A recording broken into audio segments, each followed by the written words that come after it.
Morning everyone, welcome to the first edition of the Martins Hill Mercury for 2020. And I will start by saying that I hope 2020 begins better than 2019 ended for us. Finished the year on the cold list, sadly. Horses, though, I'm very pleased to say, seem to be an awful lot better in themselves, and certainly the first week of 2020 they've been running an awful lot better.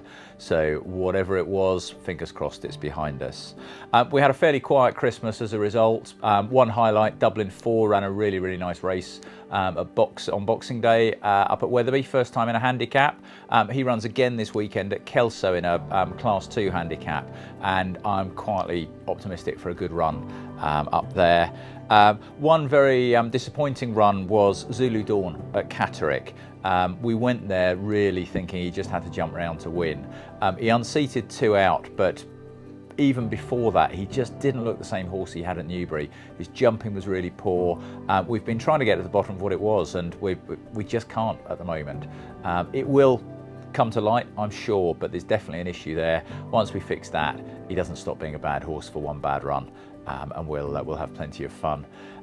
We had a few non-runners as well, thanks to the weather, so there was plenty of miles on the road, but not too much success, sadly.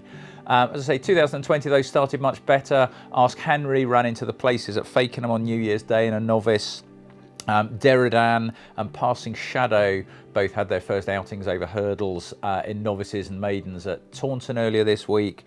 Both ran super races. Passing Shadow looked a different horse compared to last year. He's much bigger, much stronger, and he's going to be all right, certainly. And Deridan, still a juvenile. We threw him in amongst the older horses. Took a good while for the penny to drop, but when it did, ran on really well. Was only beaten half a dozen lengths, so fingers crossed there's plenty more to come from the pair of them.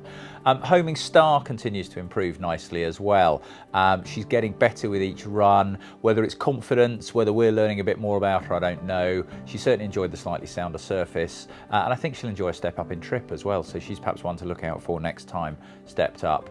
And then lastly, another one that ran well in a novice this week was Casting Grey. She'd been very disappointing at Ludlow before Christmas. I suspect that whatever was affecting a few of them might just have been affecting her, but she's in grand order. Finished a very solid third, and she'll now qualify for handicaps, and I think on better ground she'll be very competitive. This weekend, as I say, we're up to Kelso. Dublin 4 runs up there in a Class 2, and Ami de Bois runs in the staying handicap chase. Both seem in good order at home. Fingers crossed there's no reason why they shouldn't both run nice races. Then next week we're going to Doncaster to look for a bit of better ground. Ask Henry will run again. Jessica Rabbit will probably have her last run before she has a little break, waiting for the better ground in the spring. She'll run in the boys' race. Telson Barley will make his first start over fences. We've been waiting to go over fences for him for a while. We've just been waiting for the right race, a nice staying handicap, novices handicap chase on decent ground. So hopefully that'll bring the best out of him as well. And then a newcomer, Either Scorpion.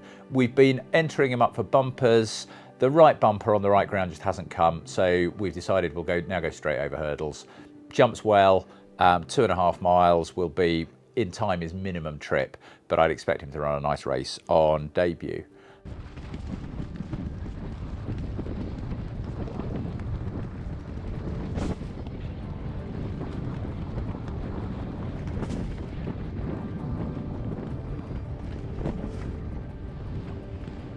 Later in the week, Benton's Lad goes to Market Raisin. He's been running over hurdles. He's going to switch to fences. And on the same card, Ratface McDougall goes. He's been running over fences. We're going to switch him back to hurdles.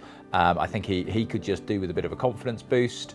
And the right race there is the 2 mile 7 handicap hurdle. And then lastly, looking towards the end of the week, if it stays dry, Distant Lady will go to Taunton. She's missed her last engagement because of the ground, so hopefully we'll have a nice solid dry week for her.